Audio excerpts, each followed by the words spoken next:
Hi boys and girls, so this is your lesson 99. We're going to try and see if a recorded video works out a little bit better, maybe some days, to take some of the burden off of the Zoom and the students who have a hard time getting on and off of the Zoom.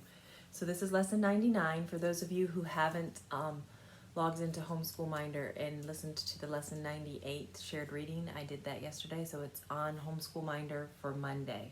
So if you go in, it actually has Language Arts Shared Reader Lesson 98 if you want to do that. But there's no shared reader today.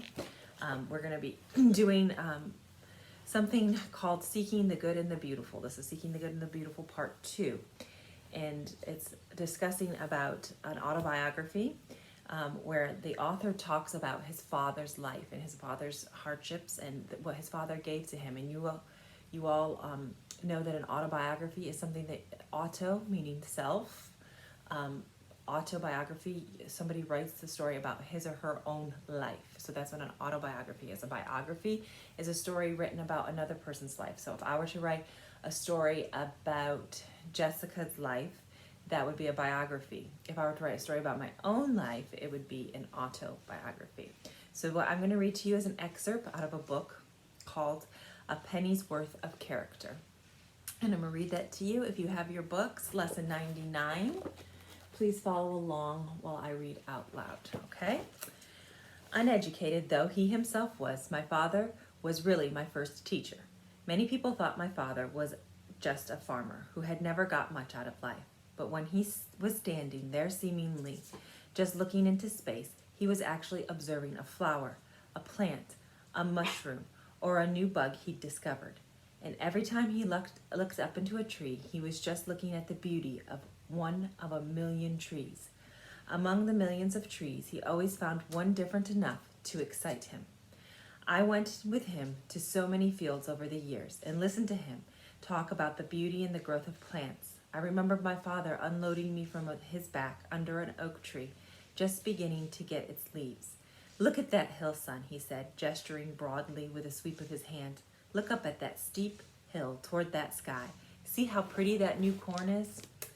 Once on a rainy day, a Sunday afternoon, when we were walking between cornfields, he motioned for me to step up beside him and look. He pointed to a red bird on its nest in a locust tree.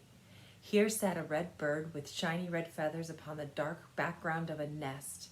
It was just another bird's nest to me until he whispered, "Ever see anything as pretty as that red bird sitting on that dark nest in the white drops of rain?" From this time on, I had liked to see birds, especially red birds, sitting on their nests in the rain. My father was the first one ever to make me see the beauty in these little things. Then there were the hundreds of times my father took me to the hills just to see the wildflowers. I thought it was silly at first, but as I continued to go with him, I learned more about wildflowers and appreciated their beauty. So many times when I went with him, we sat on a log, maybe one covered with wild moss, looked at a wild flower for hours, listened to the wind and the leaves, and then got up from the log when the sun went down. He found beauty everywhere around him. He had eyes to find it, and he had a mind to know it, and he had a heart to appreciate it. So the author here, his name is Jesse. His name was Jesse Stewart, and he went on to become a famous author. And what you need to know about Jesse's father is that he had little or no education, formal education, as in the schoolroom or the schoolhouse. And I love this excerpt because it reminds me of my own father. Well, my own father was very highly educated. He was a lot like this. He was a farmer, and he didn't have much time for like the traditional school and the school building with all of that stuff, but we as kids, and there was 13 of us, we as kids, he always would take time to like show us stuff in the fields and in the nature and with the animals and clouds and stuff like that. And I think that that's where I got my love of English and the English language, because he would always find beauty in things that people didn't usually find beauty, and he always loved the backstory. He always loved the good story behind things. And so I just want to encourage you to think about this. I know you're still very young, but as you look at things and then you grow up and become mommies and daddies of your own, just the immense power that you will have one day to influence your children to see beauty where there isn't much beauty. And I just want to encourage you right now, because we're in a time in our country and in our world where a lot of people only are seeing the negative. Sorry, that's my computer. Let me close it down. A lot of people are only seeing the negative, and I just want to encourage you to maybe be that light in your family. I know you're young and you don't feel like there's much that you can do right now with the pandemic that's going on, but I just want to encourage you, like, especially if you're an older sibling and you have younger siblings, or even you can influence your parents and just find the beauty in nature and bring that to people's attention and just show them, remind them of the creation and the handiwork and all that God has created. And I love this description that Jesse, the author, has made of his father. It just reminds me so much of my own father in the way that he was, in the way that he brought inanimate and seemingly insignificant things to life through description and word and vocabulary, and really made unexciting things the most exciting things. And we didn't have a TV growing up, but we never needed a TV because my daddy would sit us down and he would tell stories from his own childhood sometimes, and sometimes they were made up stories, but he would pull from, just like this dad, he would pull descriptions from like animals and nature and all of that to share with us. And I just think it's such a cool thing to think about as we are stuck at home on a daily basis. But I also wanted to say to you that this author, Jesse, the man who's describing his daddy here, he went on to write over 30 books of poetry and over 460 short stories. And I just wonder if his dad hadn't taken the time to show him the beauty in the descriptiveness that there is or can be in nature. I just wonder if he would have become this successful author. And I just want you to think about the influence that this man's dad had on him and what an influence a parent can have on a child. And I just want to encourage you to see the good and the beautiful and the lovely and the wonderful and the awe-inspiring things around you on a daily basis, because after all, that's what it's all about. God didn't create nature just to create it. He created it for your enjoyment. And I think that our ability, part of the reason why I love teaching you so much, I think our ability to be able to take what God has created, to recognize it, to assess it, to digest it, and then almost regurgitate it to others, I think is a very important thing as human beings walking this planet, and to tell people stories and to tell the stories of all the wonderful things that are around us. Okay, there's my little spiel for the day. Just wanted to encourage you with that. Okay, moving forward to vocabulary on page 205. Sorry, I need a drink of water. Hold on. Page 205. We're looking at the vocabulary. We're learning a lot of new vocabulary words right now. Don't get overwhelmed. You don't have to know them off by heart. I will make a vocabulary worksheet for you and put it on Homeschool Minder for Thursday. So there will be a worksheet, but you can use your book as reference for that. It's not like it's a test or anything. So if I'm a prudent person, you've probably heard your parents say, I'm just going to move this down because I think it looks like I don't have a head. Or I just am a head. Okay. If I am a prudent person, what am I? What do you think prudent means? So a prudent person is somebody who is wise or careful. And sometimes you usually think of a prudent person as being an older person, but you don't necessarily have to be old to be prudent. So it's a good thing. It's a good attribute to be wise. So to be prudent. And sometimes your parents will say, I say to my kids sometimes, it's not wrong, but is it prudent? Is it wise? Okay? So sometimes things aren't necessarily wrong, but is it prudent? Is it wise? Is it going to be good in the end for yourself and other people? So that's a good word, prudent. Benevolent. Okay, we talked about a beneficiary, I think was the word the other day. Benefactor. What was it? Benefactor. Okay. And so then today our word is benevolent. So it kind of sounds that way. It kind of sounds like benefit, right? I think it has the same little root there. Bena. Giving benefit or good. So benefit, beneficiary, benevolent. Okay? If somebody's a benevolent person, they give to others. Okay? They do something not only monetarily, but they do something to benefit others. They're benevolent person. A benevolent person is a beneficiary of a charity. There you go. Stately. We have talked about stately in grade 7 a lot, so I have to remember that we haven't talked about it here. If somebody's stately, they are elegant and dignified. How many of you know who Princess Kate is? Or that when I think of stately, I think of Princess Kate from the UK. She's a very stately person. She's elegant and dignified, and she holds herself with good poise. So her shoulders are back. She has good posture, unlike mine right now, but she is a stately person. They almost command attention and respect because they're poised. Okay? Capacious. Wow. You probably don't use that word much, huh? Capacious. It's large, able to hold a lot. Okay? So if you had a really capacious boat, it would be big. It could hold a lot of people. Okay? And fish, maybe. And supplies and nets. I don't know. Big boat. Industrious. Okay? The industries. When you think of industries, what do you think of? You think of factories. So if somebody is really industrious, it means they work. They're a hard worker. And I think of industrious, I think of ants. Ants are very industrious. They're hard workers. They're always busy. They, that was the example in the book. I didn't even see that. How crazy is that? I just looked down and saw that that was the example in the book. All right. So then we're going to draw a line in the green box below there. The mother taught her children to be blank by giving them many chores and responsibilities. What do you think that is? I'm going to let you fill that in yourself. I'm not going to give you the answer. The blank pot held 40 servings of stew. So look above and you should be able to fill those out or draw the lines very easily. I will do a similar worksheet for you guys, and that will be Thursday, like I said earlier. Okay, moving right along, turning the page over to page 206.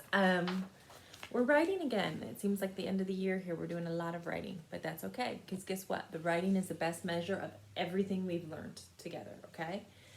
Like I said today, the workbook is a good teaching tool, but it's not necessarily the most excellent measure of what you learned. So these little writing assignments, these writer notebook assignments, are the best way to measure for myself and for your mommies and daddies or grandparents or guardians, whoever is helping you at home. Your actual writing assignments are the best way for us to measure if you're grasping all the concepts. Are you grasping the spelling, the sentence structure, the grammar, the punctuation and stuff? So while the workbooks are very important and I need you to do them every day, you need to do them, your parents need you to do them. These writer notebook assignments are like your actual homework, hardcore work, like tangible thing that we can touch and quantify and be able to grade to see if you're grasping everything, okay? So I want you to work hard at these writer notebooks. I know you guys have been, and I appreciate it. I've gotten a lot of really good fictional stories in today, and I appreciate that very much, so thank you for that. But you're going to be watching this tomorrow, so this was yesterday. All right. We're going to be talking about description, and like I was talking about what Jesse, the author of the previous passage or excerpt, was describing his father in great description, but he was also describing how his father described stuff. So he was describing a describer. So some things can just be merely stated, and it's bland, and it's boring, and it's surgical, and it's clinical, and it doesn't sound interesting. And if you just read something that somebody who is a very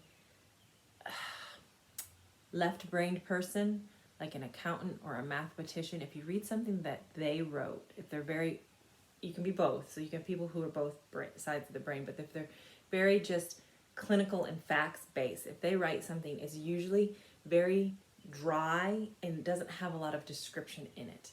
So your bright side of your brain is more of your creative side. So we're asking you to tap into that, and you use more of your right side of your brain when you're describing stuff and when you're trying to bring stuff to light, and when you're trying to get somebody to taste, feel, touch, see, and hear something that they're not actually in the same room with, okay? So that's what writers do, and that's what your job is in these segments of time that you're doing English homework and English, studying English. So We are trying to get other people, by describing something, we're trying to bring it to life. So when somebody reads the words on the page, it's almost like they come off the page and they come to life. And that's what we're going to try to do in this next exercise, okay? In your next writer's notebook assignment. Louisa May Alcott, who wrote Little Women, I'm sure you all have read that book. If you haven't, it's a very good book to read, boy and girl. I think sometimes little boys don't want to read it. My boys balked at watching the new movie the other day because they thought Little Women, it's about women, but it's about all of life, and she uses excellent description in her writing. So I encourage you. It's a new movie that's out, Little Women. If you want to rent that, I think it's out. We watched it on our TV at home. I'm new to the country, so I don't know. Something with that little box on the TV, the new Little Women is out. I think we had to rent it, but I would encourage you, because it's about a writer. The main character is a writer, Joe. So in all of your downtime, I encourage you to watch the new Little Women. It'll excite you about writing, and it'll excite you about writing descriptively. Also, another thing that you could watch is Anne of Green Gables, or Anne of E. Anne with an E is on Netflix. And it's also a story about a young person who was a writer. Not trying to encourage you to veg out in front of the TV, but I know a lot of us have extra time right now, and those are two things that I would recommend for young people who are learning to write and trying to get their writing game on. Okay, so back to Louisa May Alcott, who wrote Little Women, before I went down that rabbit trail. She opened up chapter 5 in Under the Lilacs. She opened it up with a very descriptive paragraph. And what she could have written, if she was just dealing with just the facts, if she was only using the left side of her brain and she was dealing with only the facts, she could have written it like this. When Ben awoke next morning, he realized he was no longer at the circus. It gives all the information. You know that Ben woke up and he realized that he wasn't at the circus anymore, so it tells you that Ben was dreaming. The facts, they're all there. But instead, Louisa May Alcott, the author, she gives the same amount of information, but she creates this emotional space and this descriptive place where we know so much more about Ben than just the facts. And we feel like we're there with Ben and we are in it and we're using all of our senses. Okay? Instead, this is what she wrote. And this is what I want to encourage you to stretch yourselves in your writing. Okay? I don't expect you to be a Pulitzer Prize winning author in this writing assignment. I'm just trying to encourage you and give you the background and the inspiration. Okay? Nobody is expecting you to be able to write like Louisa May Alcott. Nope. But I'm just trying to give you an example. Okay? So she could have written, when Ben awoke next morning, he realized he was no longer at the circus. Instead, what she wrote was, when Ben awoke the next morning, he looked about him for a moment, half bewildered, because there was neither a canvas tent, a barn roof, nor the blue sky above him, but a neat white ceiling where several flies buzzed sociably together, while from without came, not the tramping of horses, the twitter of swallows, or the chirp of early birds, but the comfortable cackle of hens and the sound of two little voices chanting multiplication tables. Wow, that tells you a lot more, right? Which would you rather read? Okay? You'd much rather read the second one, right? So what you guys are going to do for your writer's notebook assignment, you're going to choose two of the following sentences and rewrite the information in a way that makes it feel more interesting and desirable for the reader. So that's what you guys are going to do as soon as you get done watching this video today, okay? So you're going to choose not your own sentences, you're going to choose two of the four about Dan, and you're going to make it interesting, and you're going to make it come to life, and you're going to be really descriptive with it. Does that make sense?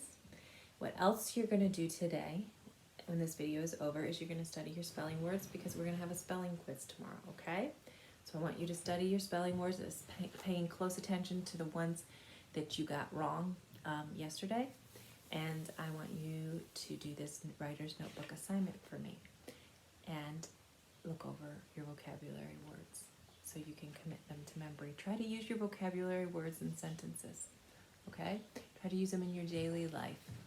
When I was learning a different language when I lived in Africa, I would tried to incorporate the words in my daily life, and it really did help me learn how to use them correctly, and just kept them in the forefront of my mind. And now actually I have a hard time thinking how to say some of those things in English, even though I've been back here for a couple months, but few months now.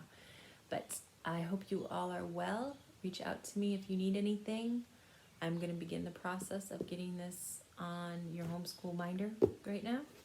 And love you all dearly. Keep well, stay well, write well, and see you tomorrow. Cheers.